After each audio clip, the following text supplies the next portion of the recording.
Olá! Bem-vindos a mais uma análise focada na fruticultura.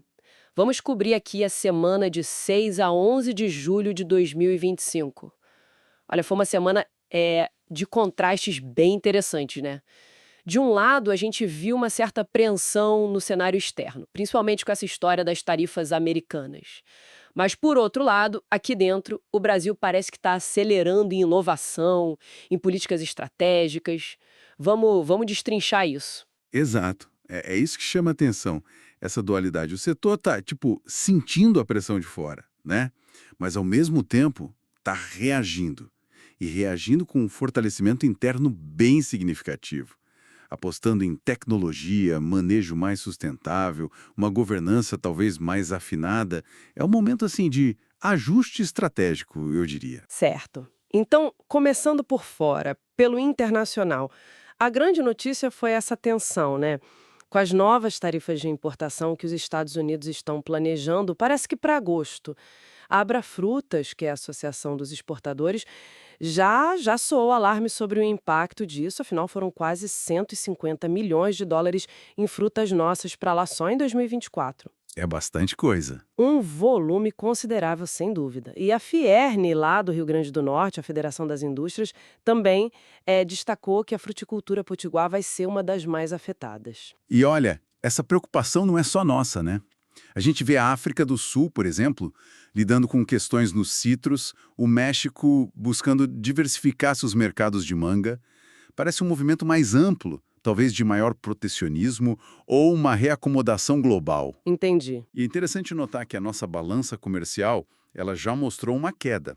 Quase 15% na exportação de frutas agora na primeira semana de julho, se a gente comparar com 2024. Já.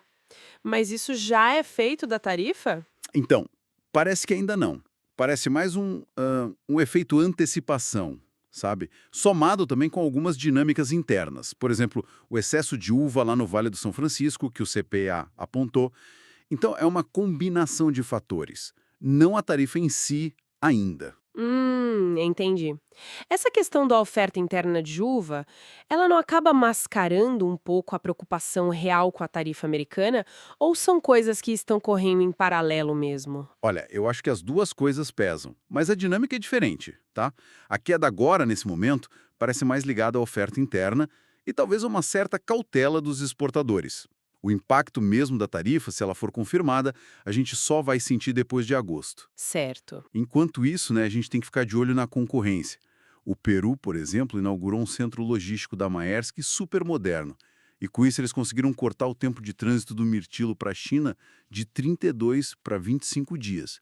E isso sim é um avanço logístico competitivo importante, né? Principalmente pensando no mercado asiático. Nossa, 7 dias a menos é muita coisa. Muita coisa. Falando em competitividade, então vamos para dentro, para a força interna que você mencionou. Os bioinsumos, né? Parece que estão realmente ganhando tração. É a tal da revolução neobiológica, essa combinação do biológico com o químico. Até Portugal vi que aprovou um bioinseticida agora contra a tuta absoluta no tomate. Sem dúvida. Os bioinsumos vieram para ficar. Mas talvez assim, a inovação mais disruptiva do momento seja a vitivinicultura de inverno no Cerrado. Já ouviu falar? Já li alguma coisa com a dupla poda, né? Exatamente, usando a dupla poda, que é uma técnica que a Embrapa desenvolveu e validou junto com os produtores, como a Amprovin, a Copa ADF lá do Distrito Federal. Eles conseguem, induzir a maturação da uva no inverno, ali entre junho e agosto. E qual vantagem disso? A amplitude térmica.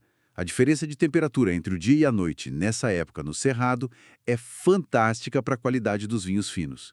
A gente está falando da criação de um terroir completamente novo e de altíssima qualidade aqui no Brasil. É fascinante, né? Ver a videira sendo convencida a produzir o seu melhor em condições que a gente não esperava. Realmente impressionante. E além disso, teve mais coisa, né? Lançamento de 2 novas variedades de laranja, mais precoces, mais produtivas, e a consolidação da irrigação de precisão. Eu vi o caso da Adelfo Frutas com figos para exportação, é um exemplo bem prático, né? Sim, excelente exemplo. Conseguiram aumentar a produtividade, melhorar a qualidade e ainda produzir na entre-safra. O ponto-chave aqui, eu acho, é a estratégia que está por trás dessas inovações todas. bioinsumos, dupla poda, melhoramento genético, irrigação de precisão. Tudo isso está convergindo para quê?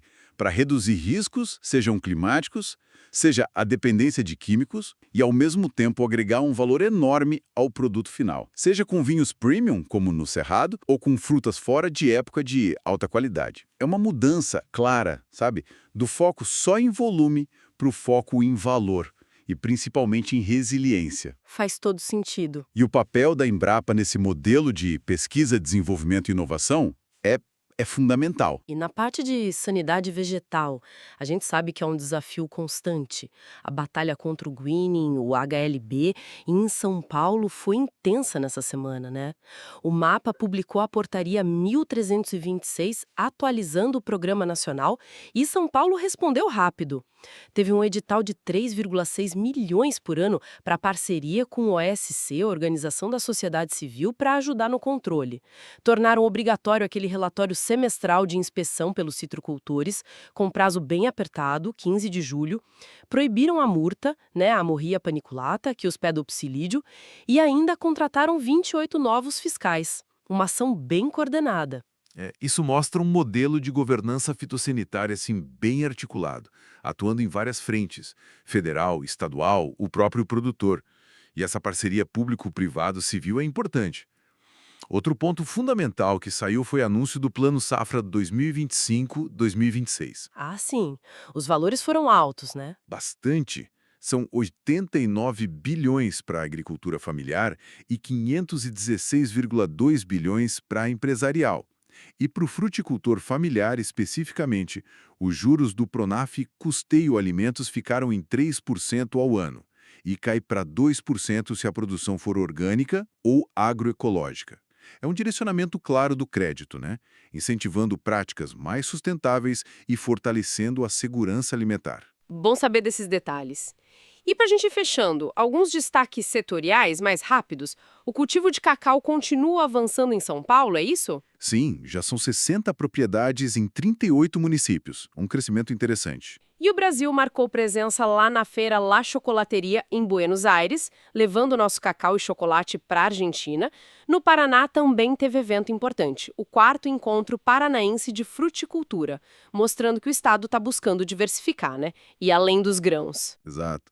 Então, se a gente for resumir a semana, foi um setor sim, pressionado por fora, mas que está mostrando uma capacidade de resposta notável.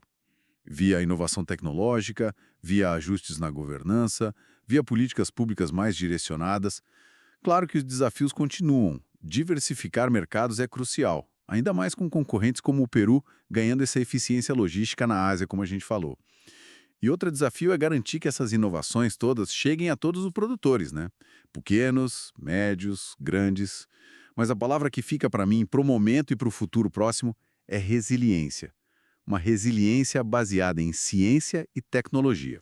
Fica bem claro que, mesmo com esse cenário global meio incerto, a fruticultura brasileira não está parada, né? Está construindo ativamente um caminho para ser mais forte e mais inovadora. Exatamente. E isso até me leva a uma reflexão, talvez, para quem está nos ouvindo e vive o dia a dia do setor, pensar junto. Vendo a logística se tornar um fator tão crítico e esse avanço do Peru no acesso aos mercados asiáticos, que tipo de inovação, mas uma inovação realmente disruptiva, na cadeia de suprimentos, pensando além da porteira, sabe? Poderia ser o nosso diferencial. O que poderia garantir a competitividade da nossa fruta nesses mercados globais mais exigentes e mais distantes lá na frente? Fica aí a pergunta para a gente pensar.